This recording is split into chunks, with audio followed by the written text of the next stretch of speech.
Mic on.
Good afternoon, everyone. I'd like to call this meeting to order. All right.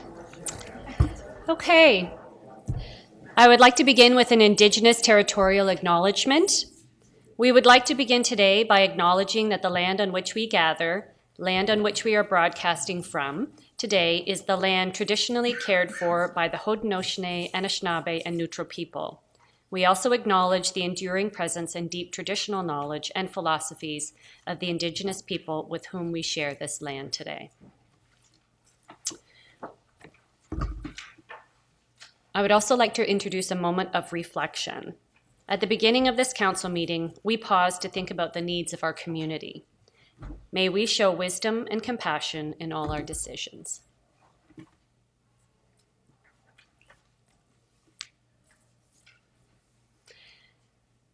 I would now like to ask if there is any disclosure of pecuniary interest and the general nature thereof before we go further. No? All right, thank you. Okay, there's a motion to approve the meeting minutes from April 3rd. Do I have a mover and a seconder? Moved by Councillor Roach, seconded by Councillor Vasic. Thank you. All in favor? Motion is carried. Thank you. All right, I would like to introduce our presentation. We have Tova Davidson, the Executive Director from Sustainable Waterloo Region. Welcome, Tova. I guess I'm on. Thank you so much for having me. It's my pleasure to be here today. I love presenting to councils, and I particularly love presenting to this council. So many great faces around the table and such great passion for sustainability. So thank you for having me. The presentation today is a recap of what's happened within Sustainable Waterloo Region and across the region to some extent in sustainability in 2022, and to answer any questions you may have. When we were looking at what happened in 2022, a lot of times we started thinking about the new normal. You know, we've all talked about moving forward in this new normal, and I don't know if you heard World Health Organization saying pandemic is now no longer an emergency, it's still a pandemic, but this new normal is continuing to evolve. And what we actually reflected back on was this brought us to the thoughts of the 3 R's of sustainability. And the ones that everybody thinks of course, are reduce, reuse, and recycle. But if you actually Google the 3 R's of sustainability now, there's 7, 8, 9, 10 R's. There's so many. It's refuse and replenish and regift and rot and all of these other words.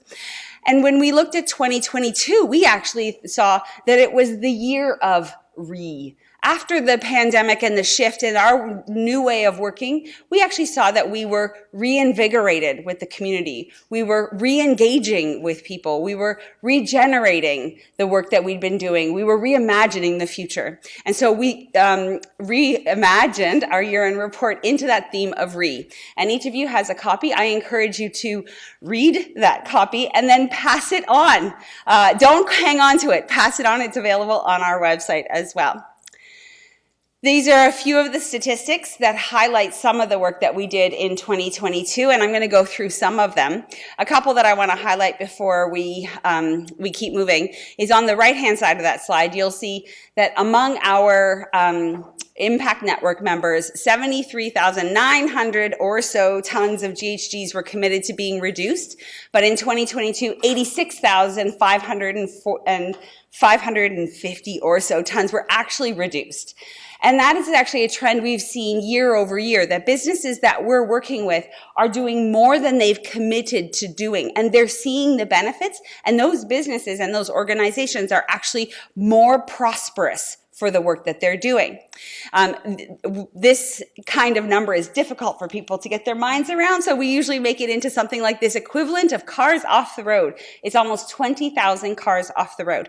And in Waterloo Region, when we know that our largest emission source of locally produced greenhouse gases is transportation, we need as many cars off the road as we can. So that number is fantastic. I was here a couple of weeks ago with Kira Chisholm and Mary Jane Patterson reporting to you on the Climate Action Re-Inventory, so I'm not going to dive too deeply into this one. You've already heard an update on that. We are, however, this year working a lot on this governance structure and how are we going to move forward with widening the tent and bringing more and more people into this work. And you've got some incredible representation, both with Sandy Little, who's here, and Anna Ristic on this work, and I applaud them for the work that they've done. Really transformational, to use the name of the strategy, Transform WR. It's been an incredible journey with them, and we're excited for what's coming in the future with this one. We also work with the TravelWise program, which is a partnership with the region of Waterloo, and it's all about how do you get your employees to work in a way that isn't driving alone. And of course, the city of Waterloo is a member, so all of your employees also have access to these services, things like carpool matching software, discounted transit passes, trip planning, all of that sort of thing. There's even an emergency ride home reimbursement program, so if you bike to work and you blow a tire, you can actually call a Lyft and we'll pay you back. I don't know if you all knew you could do that. Yeah, we'll pay you back for it. It reduces some of the barriers to adoption of sustainable commuting practices. And the statistics you see on the right there are from our bike month, the kind of work that was done even during a pandemic, even while people are working from home. This is the kind of thing that can happen in that engagement work. This is the impact network, and this is the place where if people say they're a member of SWR, this is probably the program we're supporting them through, and those statistics of almost 20,000 cars off the road is among this group. We did see actually an incredible shift in the sustainability movement in 2022. It used to be that we would have to go out to organizations and convince them of what the benefits to their organization is to sustainability. But that's now changed. We actually had people who had previously left, some of them less than 6 months ago, turn around and go, ooh, that was a mistake, and return to us. So we had 12 new and returning members even during this pandemic time when organizations are not necessarily working in place, all of that sort of thing. So we've seen that a few years in a row now where the growth has happened really quickly and the benefits of sustainability to the business, the KPIs and the ROI of this kind of work is more easily realized and understood. Of course, there's the Evolve One building, and if anybody has never been in the Evolve One building, you should email me. I will happily take you on a tour. It is a regenerative building, and what that means is it actually generates more clean energy that it uses. So it is recreating a stronger energy grid. So this building was done entirely with the developer's approved budget, and the idea came from SWR's strategic plan in 2013, and it was our honor to work with all kinds of partners to make this happen, including the City of Waterloo, who helped with the FCM feasibility study that we did for this building. The building uses about 800,000 kilowatt hours of electricity, and this graph you can see on the side, how many kilowatt hours, what percentage did it generate, and every year since commissioning, the building has generated more energy than it needs. And of course, we get the questions all the time, why would a developer do this? And the Cora Group will tell you that the building was between 5 and 8% more expensive than a LEED silver building, so not that much more. But knowing that it's a fully electrified building and it generates between 106 and about 120% of its electricity, there's no operating costs for electricity. So if you talk to your finance people, they'll go, oh, wait a minute, that's a really good business case over the lifespan of a building. And then our microforest program. So this was an idea that was hatched before the pandemic, and we gave it a shot in 2021 and planted 2 original microforests. This is about the size of a residential building lot, and we plant about 100 trees and ask the host organization to stop mowing and maintaining and let it go back, renaturalize this space.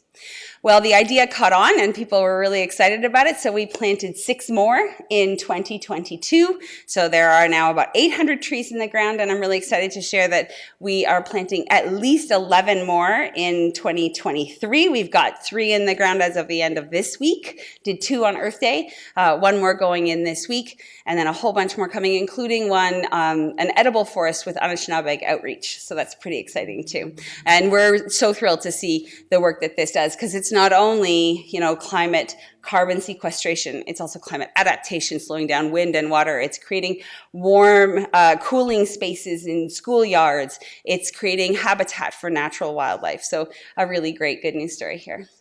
That's my quick update. I'm happy to answer any questions. And just, again, thank you to all the hard work of your entire team and for the support of council over the years. It's meant a lot. Thank you. Thank you so much, Tova, and your energy and your commitment to sustainability is fantastic. I don't know about anyone else, but I want to go, be part of the replenishing forest. That's really exciting too. So come and plant some trees with us. We'd love it. Awesome. Council, does anyone have any questions or comments that you would like to make at this time? Okay. Sure. Thanks so much. I echo what, through you, Chair, to Tova. Thank you for coming in, and thank you for coming a couple of weeks ago as well. Just the microforests. I actually hadn't really heard much about that. Are those being planted on private lands, like businesses planting? Are those on public lands, or like where exactly do you plant these? We think of them as, thank you for the question, we think of them as in any community space. So we wouldn't plant them in someone's backyard, but we think of it as undevelopable land. So it could be in, say, a city park with a little corner that doesn't get used, a funny little corner that's sort of over here. We could renaturalize that. We do them in schoolyards. We've done them in the RNT park. We're doing them, the one that's going in this week is at Farm Mutual which is a corporate office. They've got a big piece of land that they mow. They're like, why are we mowing this? So let's plant forests there. we see it as undevelopable spaces. Every time I go around a clover leaf, I'm like, ooh, we could put trees in there. That's one of the places I want to do them. But really, it's any space that we don't see as having a future development into something else, because we don't want to plant these trees and then 5 years later they come down. And they're not little, they're trees. They're bigger trees that go in. Mm-hmm. Do you have, are there active conversations with the city of Waterloo, for example, or with, with local municipalities right now?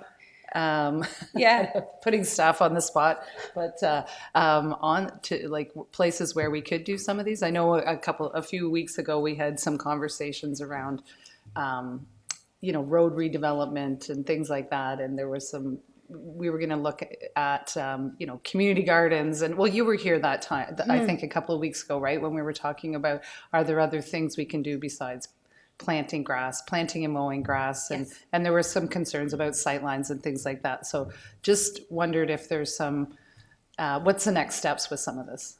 I would love And that to might have, be for staff too. but yeah, I go would ahead. love to have more conversations about it if there's opportunities and spaces that you see as being a good site. Actually, Councillor Bodley and I went for a walk around the ward early when I had this, before we'd planted any of them, I had this kooky idea of like, could we do this? And he's like, actually, I think there'd be some cool spots we could do this. So we'd love to have conversations to start to book into the future. We're so lucky to have supporters who just have said, let us know when you need more money, because they're really passionate about getting these trees in the ground. So we'd love it.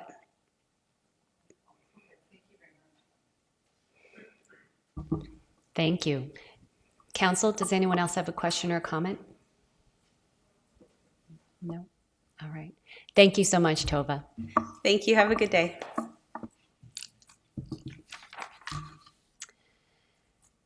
Okay, next up we have staff reports, and for our staff report we have one presentation and one delegation. So I'm going to ask council to please take note of any questions for the presentation. We are going to have the delegation follow the presentation, and then we will take questions. So I will turn that over to you, Sandy. Thank you.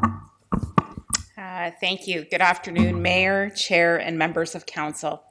I am really excited, maybe not as excited as Tova, as she's a tough act to follow, but I'm very excited to be here with Sarah Lewis and Trudy Parsons from Deloitte to bring you the draft of the 2023 to 2026 strategic plan. This plan is based on several months of deep and meaningful engagement. The draft before you is a living document, and we are looking for feedback from you, leadership, staff, and members of our community from now until May 29th to make it even better than it already is. It's not perfect, and there's always room for improvement, and we know all of you will help us with that. So with that, I will hand it over to Sarah and Trudy to walk you through the draft plan.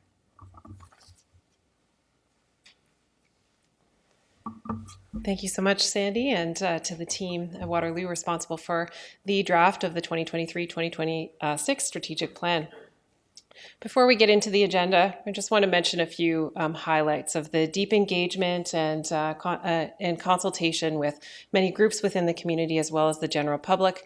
Your time and attention and input into the general direction of the strategic plan through our strategic planning sessions. Through all of this, there are some highlights that came forward strongly that are a part of the character of the City of Waterloo. There's a strong commitment and interest in climate action and environmental sustainability that really sets Waterloo apart in many ways in its level of commitment and interest in this area, both on the part of the public and other areas of engagement and on the part of council. Reconciliation, equity, diversity, and inclusion were also strong themes that emerged through the process. And the unique advantage and opportunity of the post-secondary institutions in the community and the connection with innovation and with economic development. So if we can go to the next. Oh, there we are. Very good. So today we are reviewing for the first time and for Council's first feedback, the validation of the draft vision, mission, and guiding principles. So we're so looking forward to your input and your thoughts on these initial vision, mission, and guiding principles for the strategy. We will also be reviewing and validating the strategic priorities, objectives, and actions of the strategy.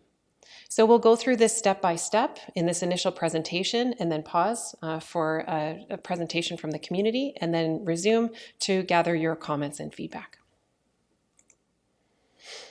First, before we go any further, we felt it very important to highlight the voices of equity-deserving communities within the City of Waterloo.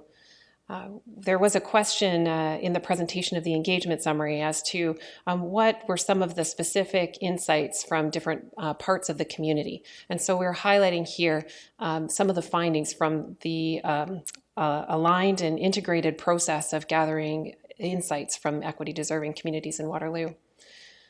So here are some of the findings which are presented with the leadership of the Indigenous Initiatives, Anti-Racism, Accessibility and Equity team, who have been so kind to let me speak to some of these results. Equity-deserving communities want to feel represented in the workforce and in decision-making at the city. Building trust is needed through ongoing two-way communication and action. Commitment is needed for city-supported, welcoming, barrier-free community spaces to gather, share, and learn from each other. The cost of living, high rent costs, lack of accessible housing are human rights concerns. And racism, ableism, and discrimination are major challenges for people of all ages, including children.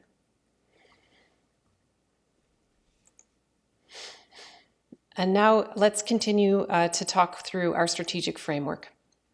So just as a quick recap for Council, the vision of the community conveys why and the why of the strategic plan, why the City of Waterloo exists, where it's going.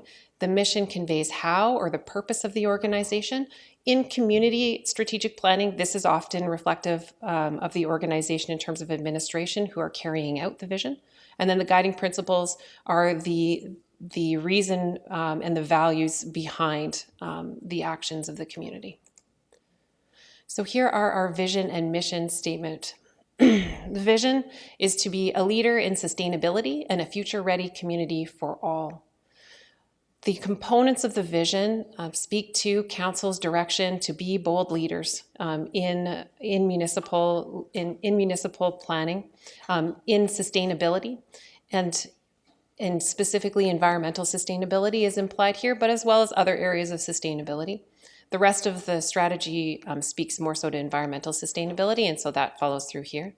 Future Ready speaks to innovation, speaks to being resilient in the face of the challenges that will come forward for the community in the future. The mission statement is to actively respond to our diverse community with bold leadership, empathy, and accountability. And this wording comes from Council's brainstorms and feedback in the strategic planning sessions.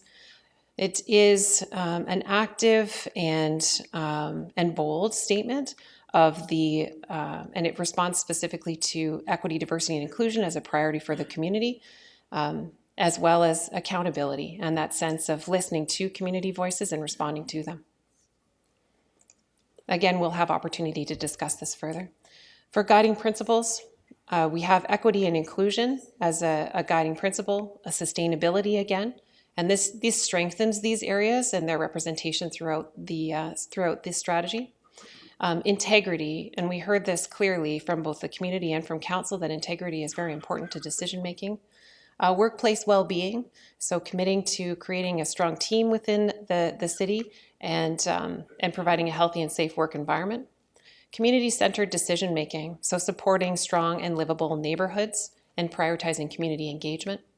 And seeking operational excellence. And so from a staff perspective and organizational perspective, striving for excellence. Now we'll talk through some of the strategic priorities, objectives, and actions. We'll actually deal with this as we go throughout. In alignment with the United Nations Sustainable Development Goals, and the importance of sustainability was made very clear by Council as we went through this process. And to reflect this, we've added notes on the United Nations Sustainable Development Goals, which relate to each of the strategic areas that we'll be presenting today. And these are established, of course, by the United Nations as areas that we strive for to build a better world together globally. The first strategic priority, and although they are in no particular order necessarily, the positioning of this strategic priority first within the plan is intentional. So the reconciliation, equity, diversity, and inclusion strategic priority includes 4 objectives. The first is to invest in communities to enhance belonging. The second is to embed reconciliation, equity, diversity, and inclusion across the organization. The third is to specifically advance reconciliation, which has its own dynamics and requires its own approach. And the last is to action anti-racism. And so we can see here that there is these objectives will drive Waterloo towards being a more inclusive city on every level and responds to the engagement specifically of equity serving communities. Council has the details of the actions, which we can discover in more detail in the future session. For the second strategic priority, environmental sustainability and climate action. So the first is climate leadership. And so this area covers the community really taking intentional action to work with partners such as our presentation today, as well as others across the region and the community who are doing great work in relation to climate leadership and taking some of those steps to move the community forward. Building an environmentally sustainable economy, and this is one of the many areas that economic development presents itself within this plan, and then environmental sustainability mindset overall within administration.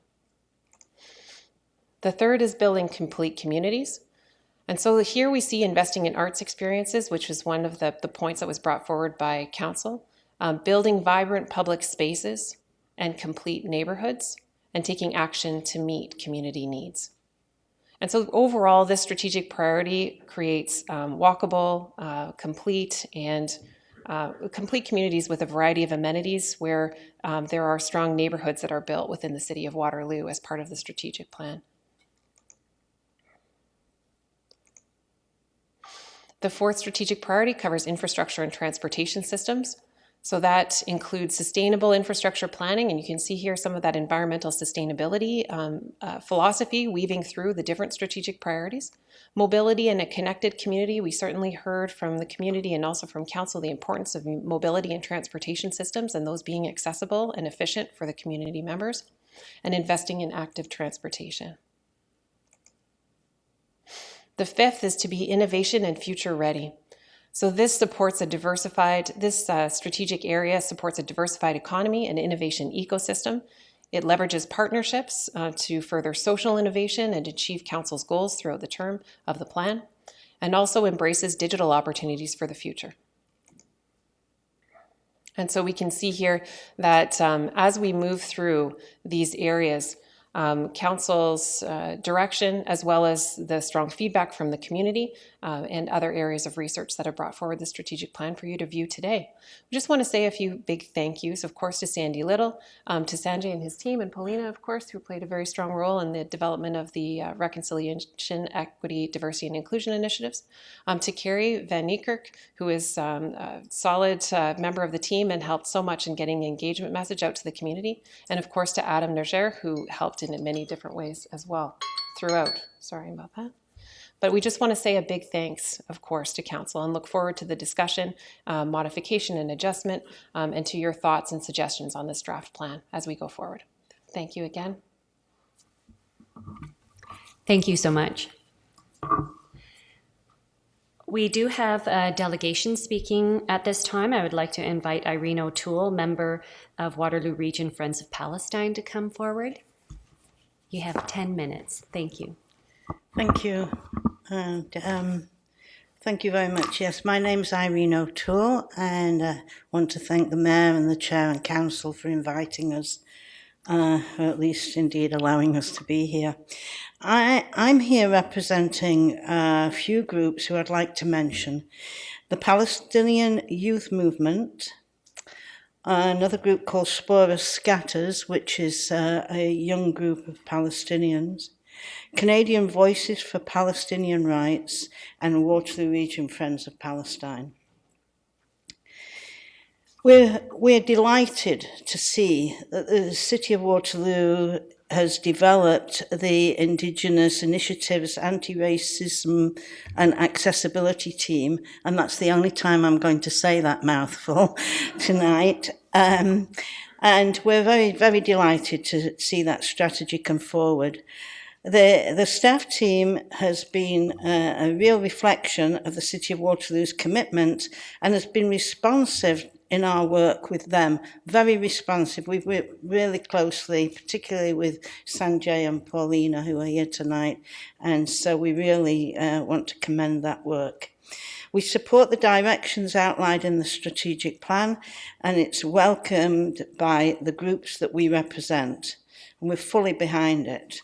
We're here to ask for a few inclusions to what I'm going to call the EDI section of the strategic plan on page 158. In objective number 1, a sense of belonging is a critical pillar in fostering a sense of safety in the City of Waterloo. Through investment in all ethical and cultural communities, we will enhance a sense of community belonging, identity, and of course inclusion, which is so critical. For Palestinians, Arabs, and Muslims, who are actually known by the acronym PAM, communities, this is particularly true where a sense of belonging and safety will be greatly increased when there is more visibility, inclusion, and recognition. Invisibility and the fear it generates is a major barrier to community inclusion and a sense of belonging. I'd like to put that across the whole area and spectrum of diversity, but particularly when we're talking about Palestinian, Arab, and Muslim groups, invisibility is a crucial factor of fear. We are asking at Council that you include the statement, the phrase, all ethnic and cultural communities, as well as the list that you already have in objective number 1. Ethnic and cultural communities. Also, we ask that you address in your work the issue of visibility that is necessary to achieving inclusion. And I would like to keep that word visibility really on your agenda. Objective number 2, embedding the EDI across the organisation would mean incorporating Palestinian, Arab and Muslim perspectives and participation in aspects of the planning, implementation process of municipal services in Waterloo. To work with PAM groups on increasing their visibility and contribution to a diverse city, we are pleased to be working on this with the EDI team presently. And as I say, they've been absolutely stellar in the work. And this makes a very big difference because we're now seeing that people who have hitherto been silenced and invisible are now able to come forward because of this EDI team that you have and the way that in which they work. To work with those groups, this may include encouraging communities to organise and create groups that can give voice to many who do not have a voice. To encourage the development of a community voice gives belonging and visibility to the voiceless groups in the community, particularly the Palestinian, Arab and Muslim groups, which we know are often targeted. In order to embed EDI across the corporation, we are asking Council that you include a broad range of diverse community members, including those from Palestinian, Arab and Muslim communities, in the planning and implementation of all services in the City of Waterloo. Objective number 4. An important omission in the action against racism is anti-Palestinian racism, which is only recently finding its place in the racism arena. There is a report by the Canadian Arab Lawyers Association, which I can reference for you, which its name is Naming, Framing and Manifestations of Anti-Palestinian Racism. And this is a form of racism that is unique in that it is not based on religion, colour, or ethnicity, but it is based on targeted political agenda. It exists and needs to be addressed explicitly. To further your understanding of anti-Palestinian racism, I will share a brief excerpt from this report. I think it's important to have some kind of an understanding. So what is anti-Palestinian racism? Anti-Palestinian racism is a form of anti-Arab racism that silences, excludes, erases, stereotypes, defames or dehumanizes Palestinians or their narratives. Anti-Palestinian racism takes various forms, including denying the Nakba, which is the catastrophe of May 14th, 48, and justifying violence against Palestinians, failing to acknowledge Palestinians as an indigenous people with a collective identity, belonging and rights in relation to occupied and historic Palestine, erasing the human rights and equal dignity and worth of Palestinians.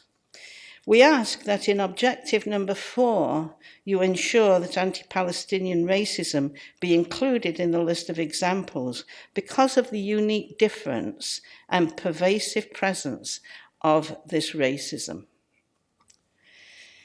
In conclusion, I'd like to say that we would like to commend the City of Waterloo again and the EDI team specifically for the inclusive and honest response to issues of inclusion.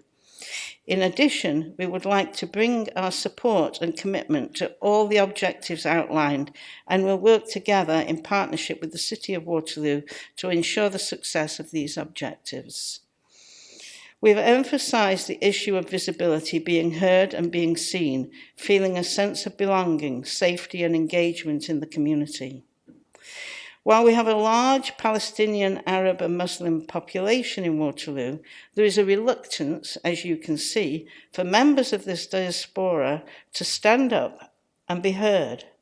So we are delegated to this task today. This in itself is the indication of the issues we have brought forward to you for your consideration today.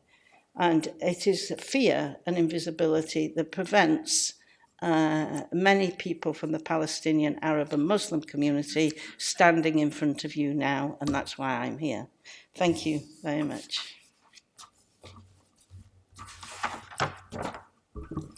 Thank you so much for coming and for sharing your thoughts and perspective about inclusion and visibility in our community. Council, does anyone have any questions or comments for Irene? Councillor Vasic? Thanks for coming. It's so nice to see you. Your hair is very long, so I didn't recognize you before. I really appreciate your advocacy and like the clarity with which you brought some of your suggestions, and I hope we can take them into consideration. I think we're at the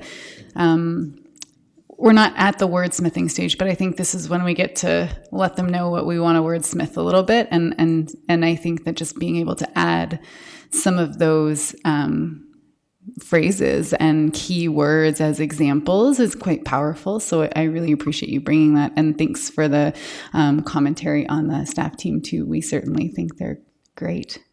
Thanks again. Thank you, Councillor Vasic. Does anyone else have any comments? I would just like to ask staff if they can respond to Irene's ask regarding amending the draft. Can anyone speak to that? And just about receiving that feedback?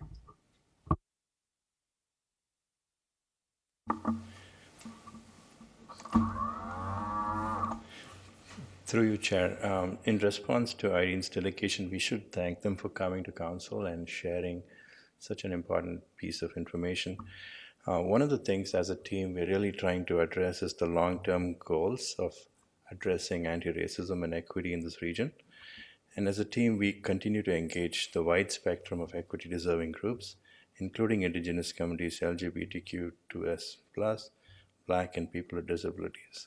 We will try to ensure how we can further incorporate some of the recommendations coming together today into the strat planning process and continue to engage the Palestinian, Arab, and Muslim communities. Thank you. Thank you so much.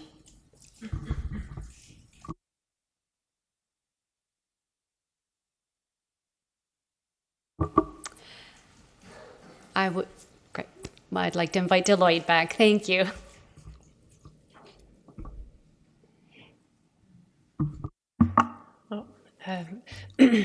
Thank you, Your Worship, Mayor, Chair, and Council. We're here ready now to further explore the different elements of the draft strategic plan with you. And so perhaps we can put the presentation up just for visual support, if that is acceptable. Thank you so much. And we can just start at the vision, mission.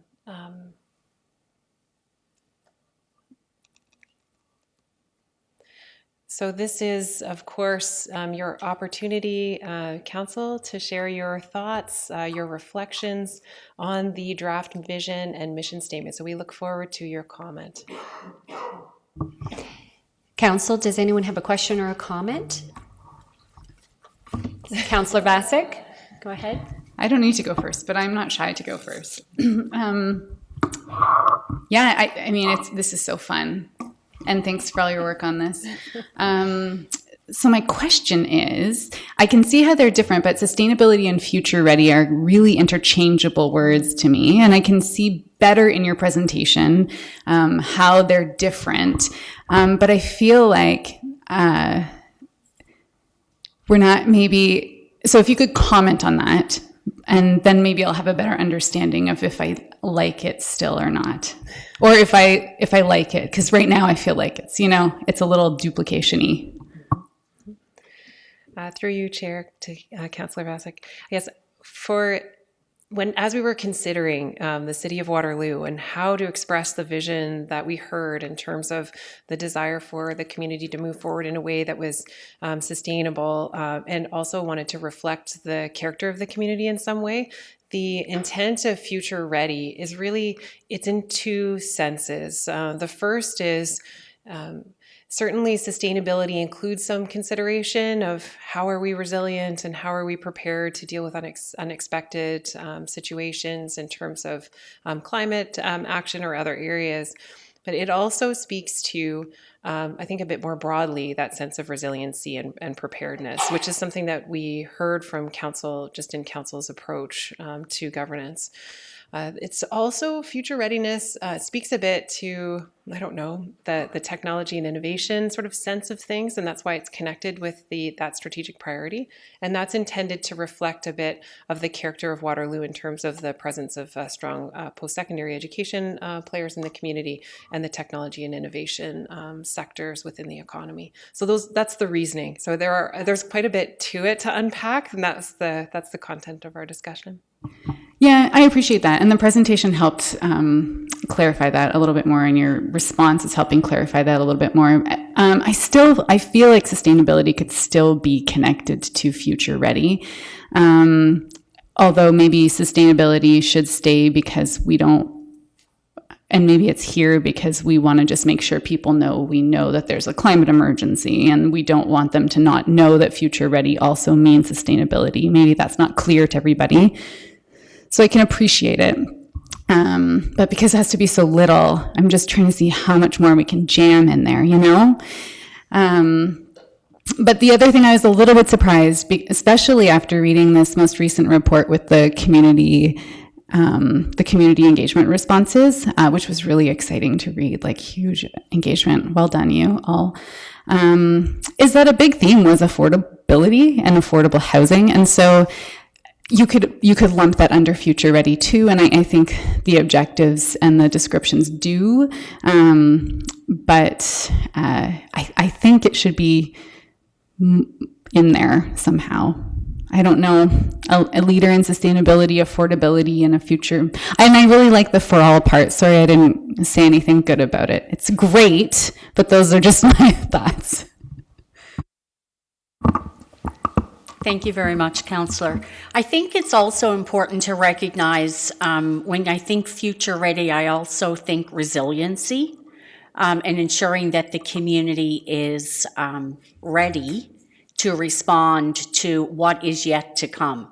And we have no idea what that is. So I think it is important. Perhaps there's another adjective that could be added in there. I would caution using specifically affordability, because that is just one piece of many challenges that have been identified through the engagement process. But thank you for your feedback, and I've noted, Sarah, that we can have a conversation and see if there's just not something else in there that adds a little bit more clarity around the Future Ready statement. Yes, you've both said resiliency so many times, so I just really hope that that's not the word. No.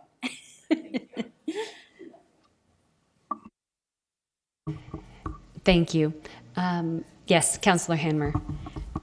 Thank you, Chair, through you. I'm going to take it the other way, Councillor Rassig, because I think it's got too much in it. I want it less.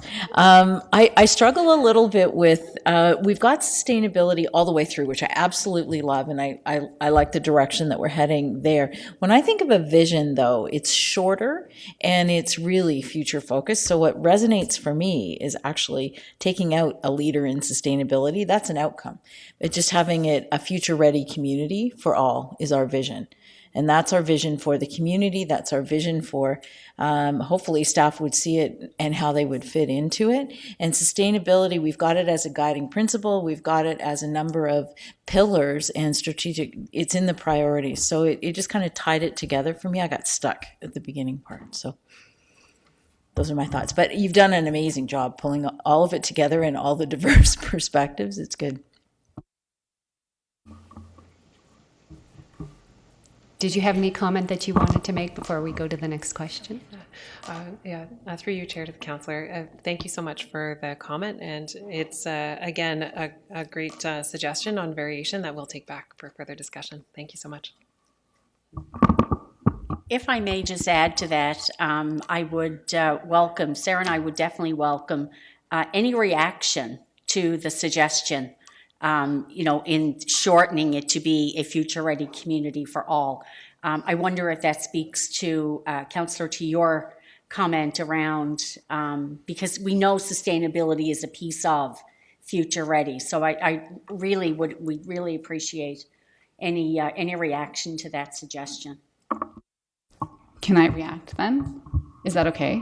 I love it. And actually, I sent to Sandy that I was wondering about replacing sustainability with fun, but I don't know.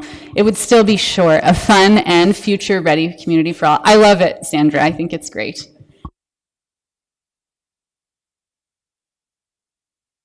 Before we move to the next question, does anyone have a comment that they want to make about shortening the vision? Okay. Go ahead, Councillor. Thank you, through you, Chair. I just felt like the vision statement was speaking with two different subjects, one being the corporation of the city and the other one being the community. And like Sandra, I wanted to condense it to one vision, with the corporation being part of the community overall. And to get at that idea of, tackling affordability and resilience and sustainability and all these very complex challenges, that what we're really trying to do is get to a thriving, future-ready community for all. So I'm just going to leave that one there.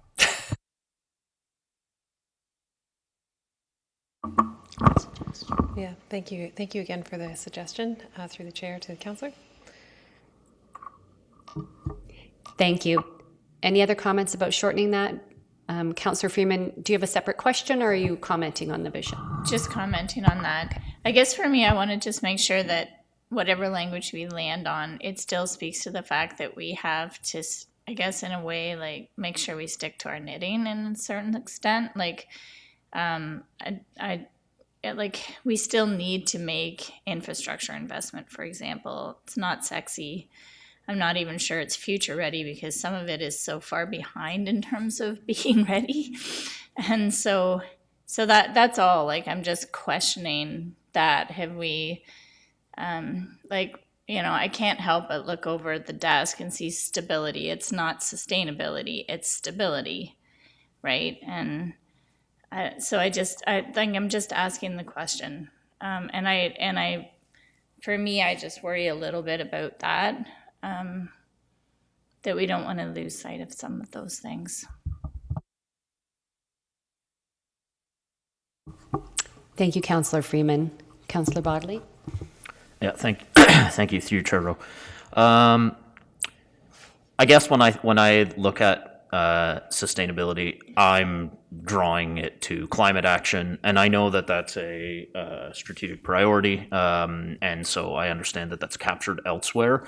My concern with just a future-ready community for all or a thriving future-ready community for all is that it just seems a little fluffy to me. Like there's no driving piece behind that, and frankly, we can't have a future-ready community that doesn't tackle climate action. There is no future without us tackling climate action as a community or otherwise. So I was fine with the statement as it is currently. So I didn't really take a lot of time to think about it, but my colleagues are making me think about it more, which is good. I would replace sustainability with climate action, though, and again, I know that it's in the plan elsewhere, but I think it is so paramount to the work that we have to do as a community that, again, there is no future ready without climate action. So those are my thoughts. Thank you, Councillor Bodley. Would you like to comment on that before I move on to the next councillor? No, I think we're recording all councillors' comments. Thank you, Thank Chair. you. Councillor Hamner. Thank you. Through you, actually, my comment goes really to what Councillor Freeman and also Councillor Bodley have spoken about. It is kind of hard to look at each of these in isolation, and I would just encourage council to consider that this is the whole framework, and the vision is a piece of it, the mission is a piece of it, and then the priorities. And I would hate for us to be duplicating things rather than focusing on what's the entire picture that we're looking at. So I think we do need to figure out what are the right words for us and how does it all fit and knit together. And what keeps coming back in my mind is where do we want to be? The mission starts to be, or the vision is kind of the why, and the mission starts to be how we're thinking about doing it. And then the guiding principles and the priorities are the meat of what we're actually going to do. So what was heartening for me was to see, because I'm with Councillor Freeman on the infrastructure piece, we will have no future if we don't get caught up somehow. So I'm glad to see that our emphasis is still going to be there, but just encourage us all to think about all the different pieces and all the things we're talking about. Are they transcending in each of the different aspects of the framework for our strategic plan? Thank you, Councillor Hanmer. Councillor Freeman, did you have your hand up? Only to say that the word sustainability actually helps me a little bit in terms of recognizing that we have work to do now too, not just for the future, I guess, in simplistic terms. Thank you.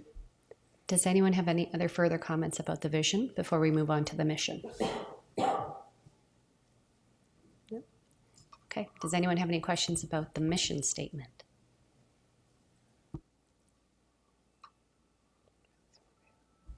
Go ahead, Councillor Freeman. So this is one where I just wonder, is it an active response or is it a lead? And I'm asking the question, like, are we leaders or are we responders? And I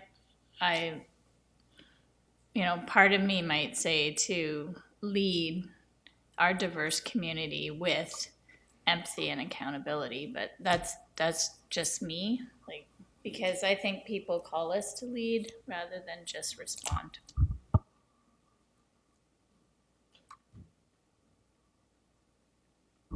Thank you, Councillor Freeman. Does anyone have any comments on that, Councillor Hanmer? Thank you. Through you. Actually, when I read the mission statement, my brain went to proactively respond, because actively seemed a little bit too passive to me. So I think a similar comment to what you were saying. We want to be seen to be and encourage staff and everyone who's in the community to be bold about things that we need to be doing. So that helps a little bit. To look at it that way, but I thought it was funny that my head just went to proactively. So adding words in there. Thank you, Councillor Hanmer. Does anyone else have any comments? Councillor Bodley?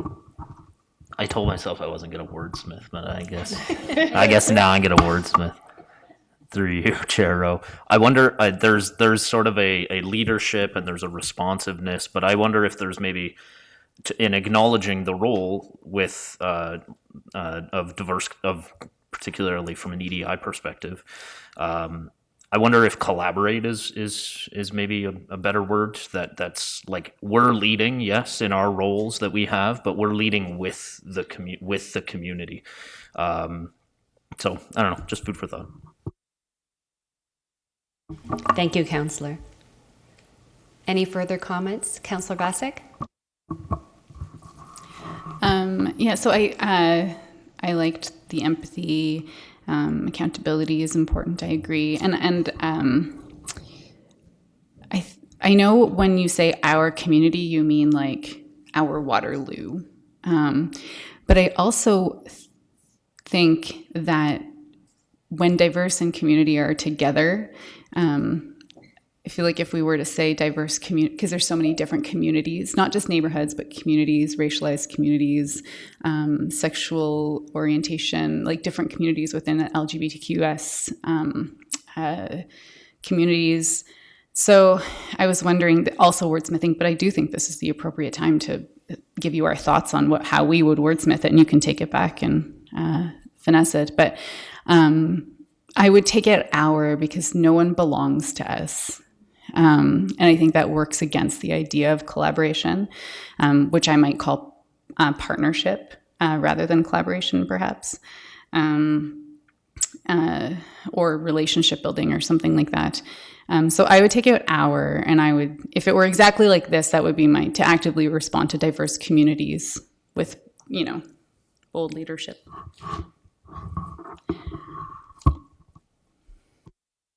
Thank you, Councillor Batsik. Any further questions or comments?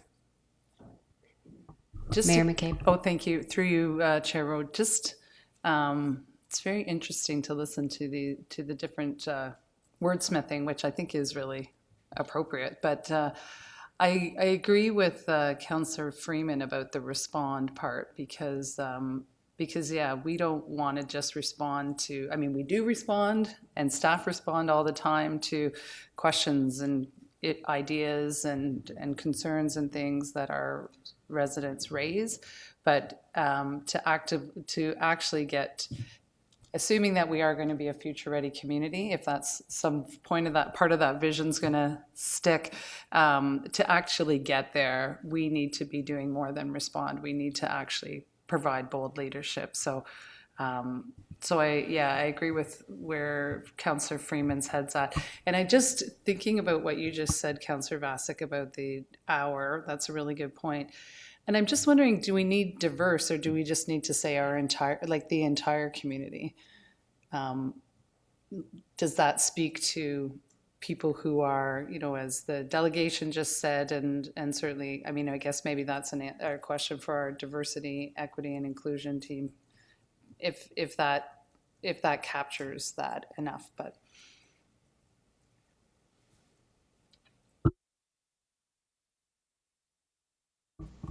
thank you, Mayor McCabe. Thank you, Council, again. Oh, sorry. Yes. Sorry, I missed that. Sandy Little, go ahead. Thank you, Chair. I think Council is seeing what we've been dealing with for a few weeks, that there's always ways that you can kind of change around words and how important each word really is, but also recognizing that there's a lot still to kind of go over in terms of our comments from Council. So I'm wondering if at this point we've had great discussion in terms of the vision and mission, which really are the foundation of the strat plan. So it's really important to get that wording right. But I'm wondering, instead of going maybe priority by priority, if we can just maybe open it up to Council for any significant comments that you have, and then maybe we can take those away. Certainly if you have questions, I'm wondering if maybe we can do that, just recognizing time as well, if that would work. Yes, thank you.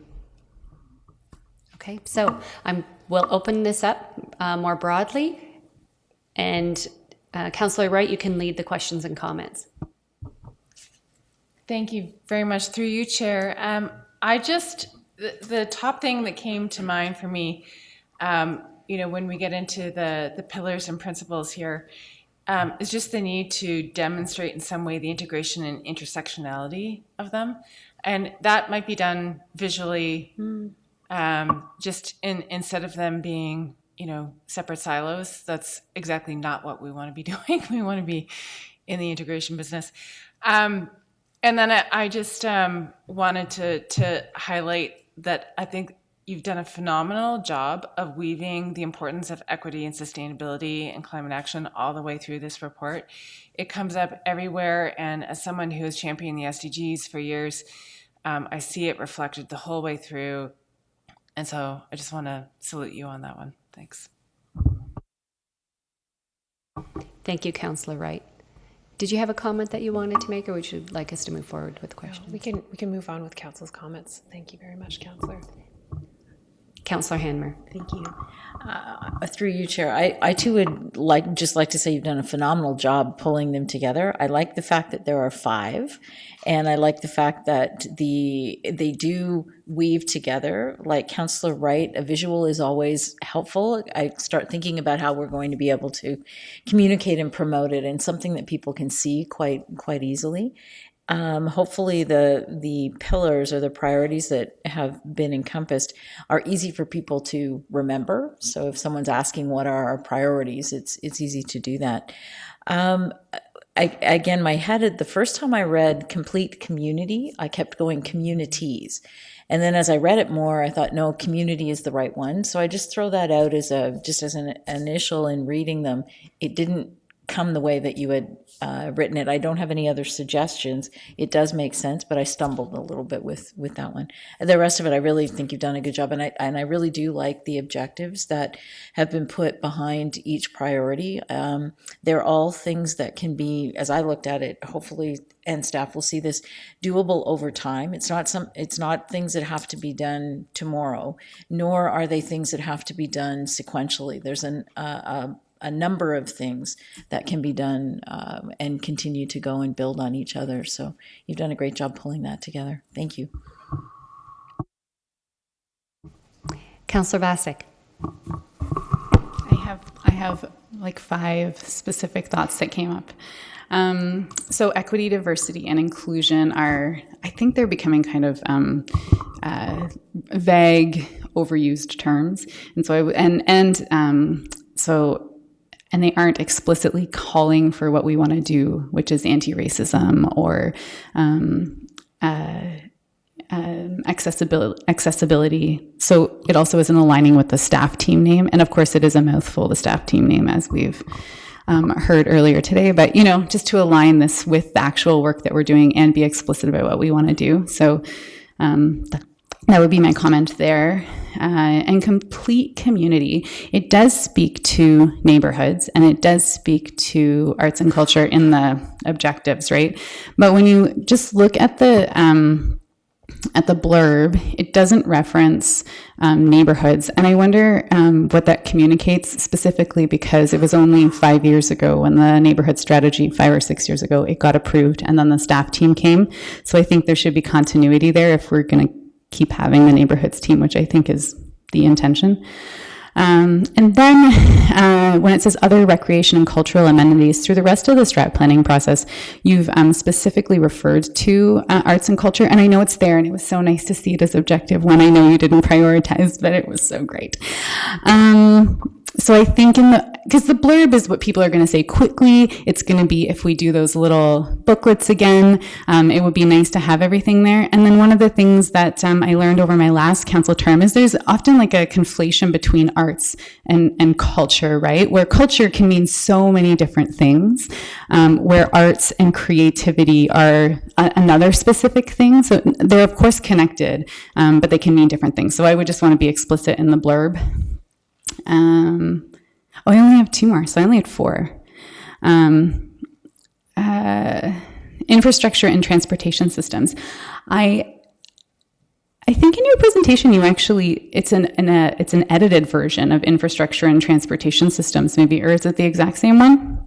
It doesn't matter, I guess, but in this blurb, it's heavy on the transportation, and it's not when you say infrastructure, we know that we have this huge infrastructure deficit and it's going to have a bigger attention. So I was wondering about possibly giving that a little bit more attention in the blurb so that we as a council know when it comes budget time, if staff want us to approve bigger dollars for the big infrastructure deficit, it's reflected in our strat plan so they can go back to that and say, hey guys, you put it in here, but right now it's just infrastructure and transportation systems which do all this. And innovation and future ready in objective 3, based on our budget last year and just increasing cybersecurity threats, I was wondering if we could or if we should put something in about cybersecurity. And again, back to the budget, particularly if staff are wanting to come back to us and ask for any budget items related to cybersecurity, I think that we want to be able to make it make sense for us. So I think it should have some continuity between the strat plan, business plans, and budget. That's it for me. It's great. Thank you, Councillor Vasic. Any other comments, Councillor Bodley? I have so many comments, but I'm going to try and limit them. And I know I left some. I sent some to Sandy, so I'll try not to get into the weeds too much here. So one of the big concerns that I have is, and I mean, I think it's pretty clear on this page, the word affordable or housing does not appear anywhere on this page. This is all of our strategic priorities. And when you go through the scan report, like that's the biggest thing that was highlighted to us by community members. And so although I understand that it is referenced within some of the objectives here and there, and it's to Councillor Wright's point, sort of weaved a little bit through them, I was surprised to not see it rise to the level of like even strategic priority in general, frankly, and to not be referenced a little bit more. So I don't really have an answer for you on that or a suggestion there, but I appreciate how challenging it is. It's just for it to be so prevalent in the scan documents and not be on the front page somewhere seems a bit off to me. The second big one that I had was, so in the previous strategic plan that we had, one of the critiques that I had heard from some community members was an ambiguity with respect to the specificity of goals, particularly those related to climate action.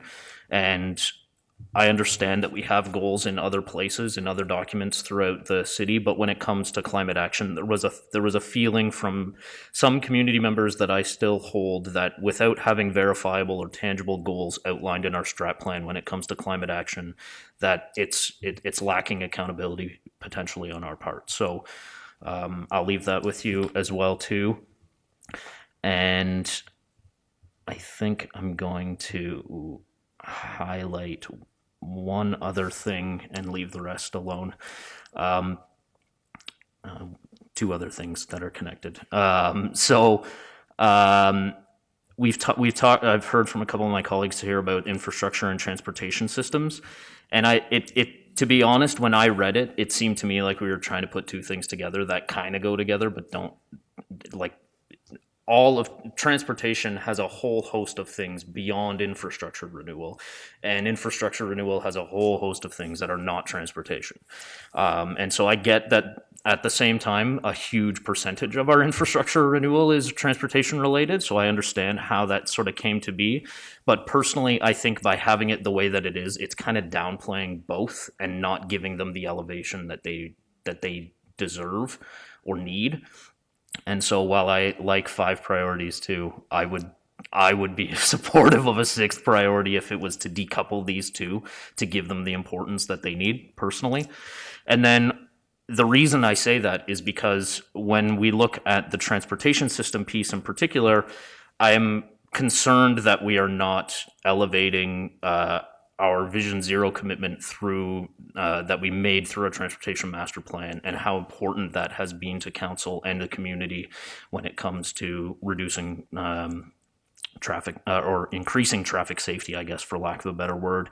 And in the last strategic plan, in implementing Vision Zero was a specific objective. And right now it's sort of passively referenced. And personally, again, just me personally, I would be fully supportive of the actual strategic priority being Vision Zero transportation systems, to give that the weight that I believe that it deserves. Yeah, I'll leave those as my comments. Thanks. Thank you, Councillor Bodley. Any further comments? Mayor McCabe? Thank you, through you, Chair. Just quickly, a couple of things that I agree with Councillor Bodley about the housing piece. I was a bit surprised I didn't see that more throughout the document, but certainly as a priority, although, I mean, it does say diverse housing options, but I also, part of what we talked about, or council talked about, was I feel a little bit what's missing in these parts is that we do want to have a community that's enjoyable, right, to live in, right? Like more than just livable, like this is a livable city, I think, right? It's got all the components of what we need to have a high functioning livable city, but we also want to have a city that people really want to come to and have some fun in, whether they're residents or not. And then I also just, and this document, but I think I'm concerned, and I know it has the word accessibility in there, but I just am concerned about the accessibility broadly, physical, built form. For people, we're constantly aging, so people of all makes, shapes, and models, right? Like accessibility, I think, is just there's all the DEI stuff, and that's all really good. But I think the accessibility part is a piece that maybe doesn't get quite enough attention as it should. So I worry that I don't really see that too much on these strategic priorities beyond just the transportation thing. But this is like we need to have a community that people can move about in whichever way they're able to, whether they're staff, whether they're residents, whether they're future residents or visitors. Thank you, Mayor. Any further questions or comments? Councillor Freeman. Through you, Chair. One of the things that I look at in this document is that I wonder whether there's value in council taking a few minutes, and it may not be today, where we actually look at these pillars very closely with what we had before to make sure that it's continuing to build on the work that we've done, as opposed to moving directly away from it, because I hadn't really thought of that till you made the comment about Vision Zero. And I think there's kind of this sense that those other pillars don't go by the wayside. The work that we're doing on that still matters, and we need to keep advancing it. And in addition to that, these are also priorities. Like, I think there's kind of that willingness to say, hey, like, we're on this path for Vision Zero, and there's a broader expectation that's going to keep going. But it does ask the question, is that true? Like, is that the message that we're sending here in this piece? And so I worry a little bit about that, and maybe we do need to decouple transportation, for example.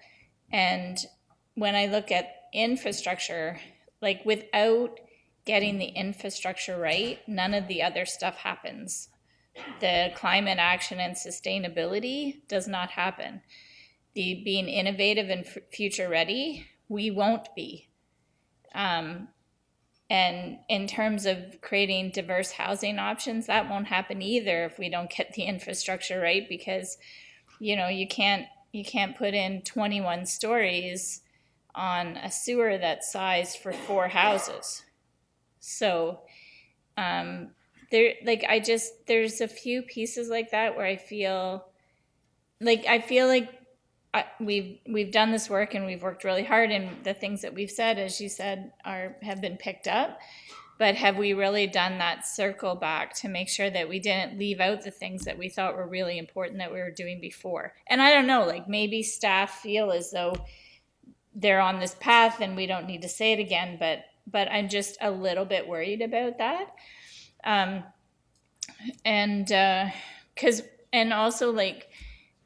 For me, when I see diverse housing options, I actually really like that statement as opposed to affordability, because I know I can't affect change on affordability, but I can affect change on creating diverse housing options.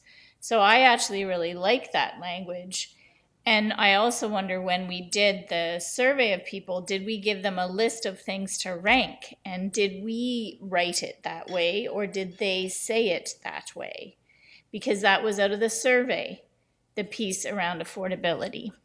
So I just want, like, and then more broadly, just from a wordsmithing perspective, I don't like that we keep pointing back to ourselves in these things. Like, I think we can just say expand and support infrastructure and transportation systems.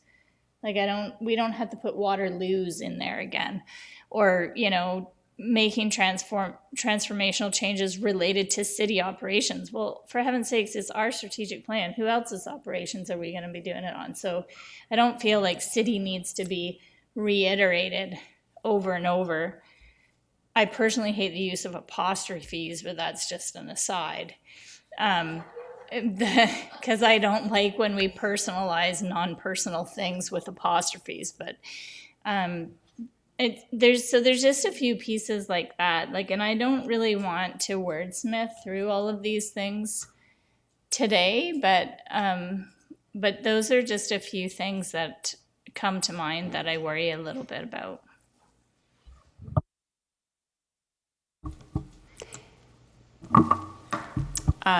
Through you, Chair, to Councillor Freeman. Certainly, we appreciate all the comments. And it is a very good point that you make in terms of the progress that we've made with past strategic plans.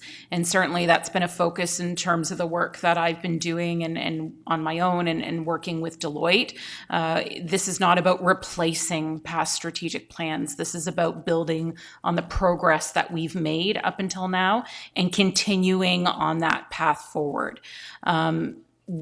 I can certainly work with Deloitte to make sure that the major things that were committed to by the city and by previous council are carried forward, and certainly that comment is definitely appreciated. I go back to the current strategic plan. I know we're closing it out, but I go back to it all the time, and it's sitting on my desk. So, your comment certainly is a good one in terms of let's maybe revisit some of those major elements just to make sure that those are being weaved and carried forward. But as you mentioned, it is the challenge, right? In terms of what do we carry over? What do we kind of introduce in terms of new elements? I remember a past meeting was, we're a different community. That was one of the comments. And we want to make sure that we look at this strategic plan as be representative of the state that we're in now. And we are in a different community. So all these points and comments are being taken as we kind of move forward through this feedback process. And hopefully when we return with the final plan, it's representative of maintaining the intent of what we've heard from council and from our community. It just is a plan that's representative of all the feedback that we've received. So I don't know if Deloitte wants to add anything further to that. Thank you, Sandy, and through the chair to Councillor. Thank you for your comments as well. I'll just add a few specific additions to Sandy's comments. We did at the outset of this process review all of the strategic planning documents in a background review. And so that we detail the specific actions that have been accomplished and the ambitions of Waterloo over the past strategic planning period as part of that process. So certainly, as you're pointing out, it's a very important piece of developing a strategic plan. Many of those flow through to this plan. And one of the areas I would point out is reconciliation, equity, diversity, and inclusion was an important part of the past plan and has continued to be built upon moving forward and is now in different aspects of the strategy that we're looking at today. On the point of affordable housing, I just want to mention quickly that yes, affordable housing was mentioned as was a given into that ranking process. That's typical wording that the community does reflect and understand, and at the same time, it can have many different meanings. Certainly, what we do in those cases is it becomes a topic of discussion and conversation through the community open houses, through engagement, through the staff conversations. So we ground those survey results in an understanding of the perspective of the community to bring some, interpretation to that. So the survey result is something, but there's a whole other piece of understanding what the community is speaking about when they speak about affordable and attainable housing. And there's so much work that's been done in Waterloo on this just recently as well to build on. So just a few additional comments.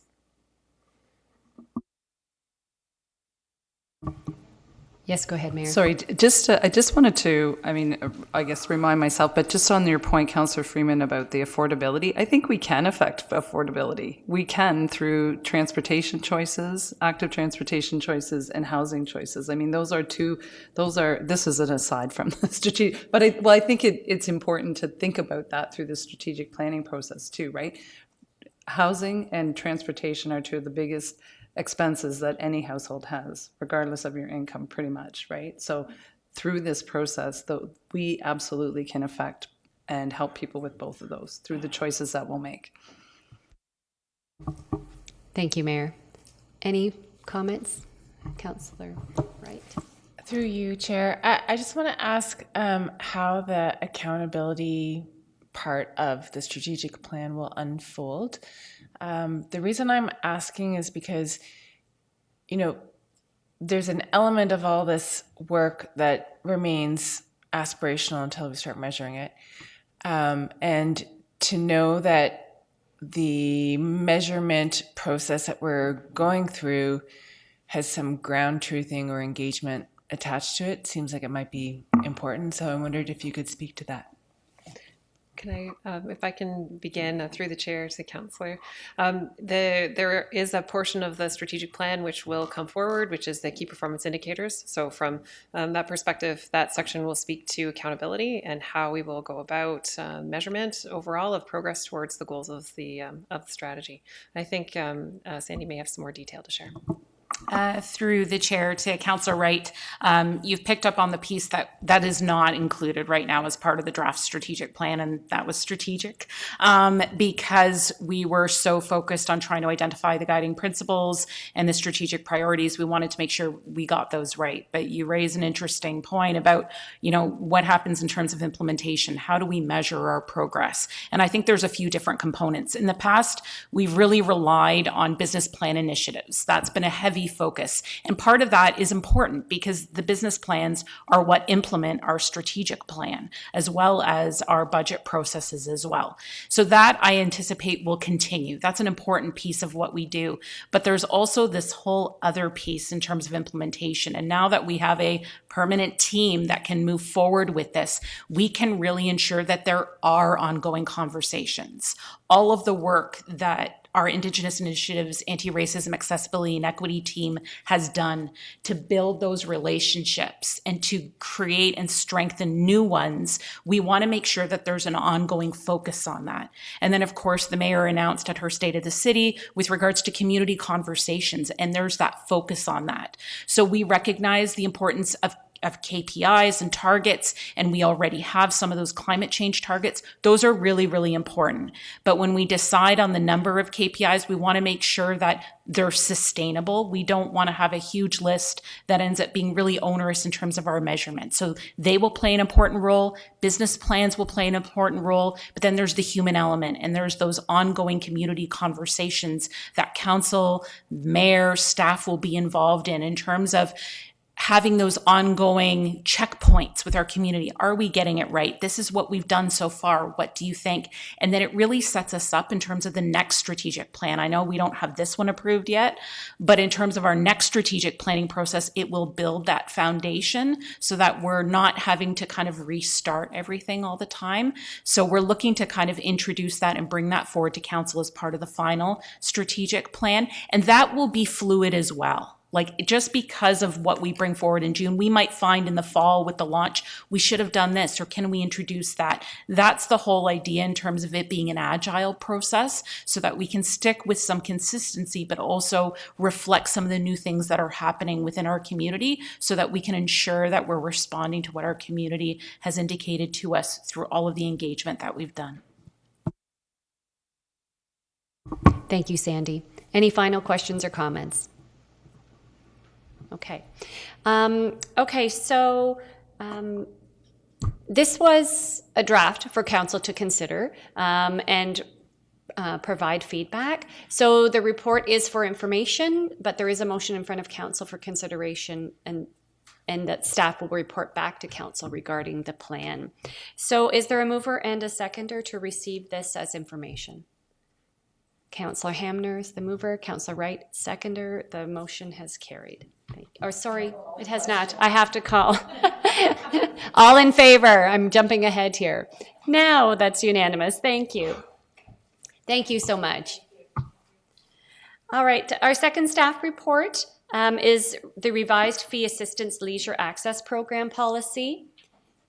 As staff are coming forward. There is no presentation, but staff is available. Staff is available to answer any questions that council may have. All right. Councillor Freeman moves the motion. Is there a seconder? Councillor Hanmer, all in favor? Okay. That passes. I'm sorry, Mayor McCabe. Did you vote? Okay, thank you. Oh yeah, that's right. I'm sorry. Thank you.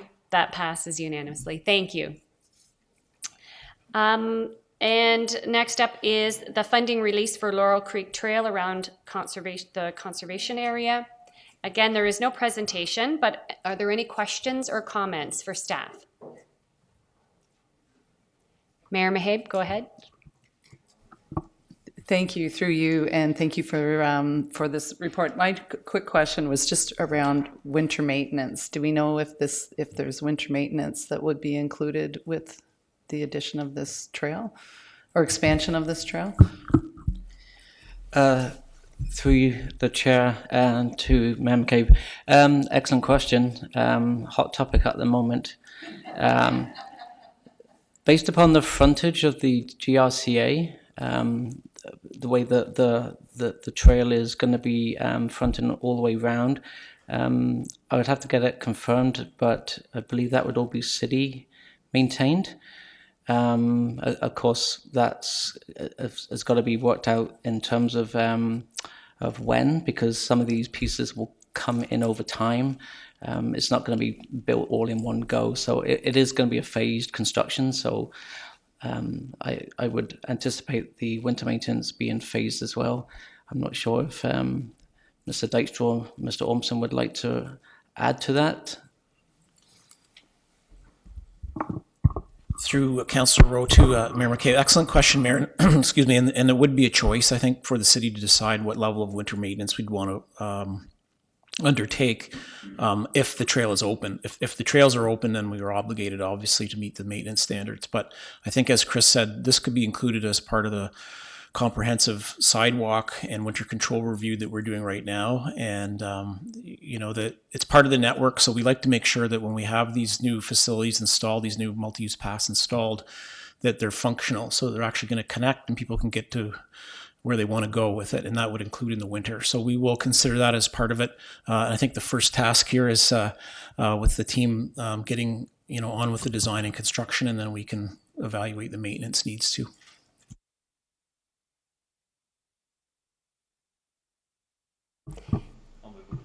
Okay, go ahead. Happy to move it with just a comment. I know that the trail goes around myself and Councillor Roach's ward here, and I think this particular funding release is more in Councillor Roach's area. But happy to move it, and just note that this is going to be an enormous publicly used trail that's going to provide a ton of recreational trail users and great ability for us to be able to host things like 5K fun runs and things like that as well too, in addition to being sort of a key link in the chain of our transportation network, as active transportation network as well too. So really excited to see this continuing to move forward slowly over time, and appreciate all you guys' work on putting this together. So thank you. Moved by Councillor Bodley. Do I have a seconder? Councillor Roach. All in favor? Okay, passed unanimously. All right, that takes us to consideration of notice of motion given at previous meeting. None. Notice of motion. None. Communications and correspondence. None. Unfinished business. None. Are there any questions? None. Any new business? Councillor Wright. I just want to note that this is Emergency Preparedness Week in Canada. And right now, the Western provinces and Quebec are facing enormous issues. There are 30,000 people displaced in Alberta right now. So I just want to shout out to our municipal partners in other parts of the country who are really facing dire situations. Thank you, Councillor Wright. Councillor Vasek. I wanted to thank St. Agnes School in Ward 5, who held Bike Safety Day last week. They had like 4 or 5 different stations. The bike mayor of Waterloo was there, RC, who's also a Ward 5 resident. It was really, all the kids were really excited, and they asked such good questions, and they were very engaged for a long period of time. I was very impressed. And then also, really just a congratulations to staff who, specifically, I guess, Amy Ross, really, who helped organize the spring conference for the Ontario Network of Accessibility Professionals, which is a informal network of accessibility professionals across various public sector institutions who come together to talk about hot topics, brainstorm, bring in guest speakers, a dedicated group of people who are not resourced and completely informal. And so, so thanks to Amy Ross and that team for organizing that conference here. Thank you, Councillor Vasek. Anyone else? I just wanted to say, I don't know that we've met since the students were here. Have we met since then? Did we mention that?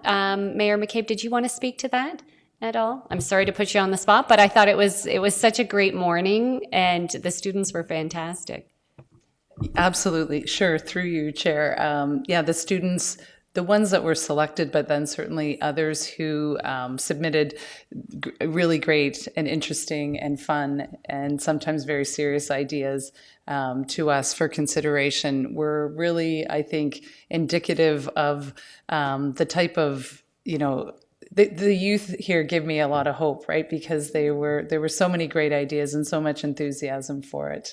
So I really appreciate the work that certainly Ileana and Linda put into getting that Council for a Day program prepared, and then also to the staff at the different divisions that we went to. The staff were fantastic when we showed up, and the students really, really enjoyed the time there. So kudos to all the staff involved with pulling that event together. And next year, I invite all of council to join us for Council for the Day if you're able to make it, because you'll leave really invigorated.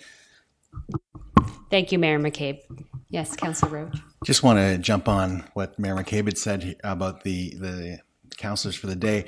On my monitor here, a bunch of little post-it notes, and it's just really, as we were discussing, the mission and vision, it just sort of resonated, like be bold, great community, we're the future type of thing. And I just thought it was so fantastic, that our counselors for the day had all these little things on, as well as try riding the limo.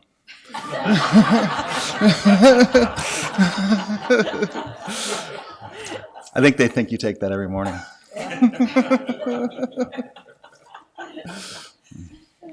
That's great. Thank you. All right. I just wanted to turn it over to Philippa Reynolds for a moment. Thank you, Chair Rowe. I just wanted to remind Council that this is Tony Ivaroni's last Council meeting with us. And so we just wanted to thank Tony for all the great advice that he's provided to all of us, some of us over several years now, and to wish him all the best. He will be greatly missed. I don't know if he'll miss all the council meetings, but maybe on Monday nights he'll be wondering what to do and he'll tune into the YouTube channel.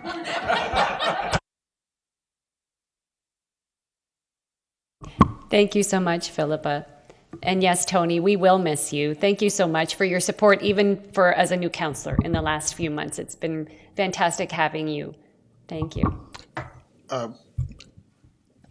I just want to say it's been a privilege to work at the city with council, with and for you, and with this absolutely dynamic senior management team led by Tim Anderson, Mark Dykstra, Philippa Reynolds, Ron Ormson, and the great colleagues I'm sitting with here today, and all of the ones that I've had the absolute pleasure to work with over the last almost 7 years. This is a great city. I've really fallen in love with it. I've said often, if I'd secured this job 10 years earlier when I was a little bit of a younger person, I probably would have moved here. But with the family getting settled the way they did where we live, it made it a little bit tougher. But you're doing great work. I'm a fan, and I will be watching. Maybe not every Monday night, but I will check in, and I wish you continued success. So thank you for your support over the years.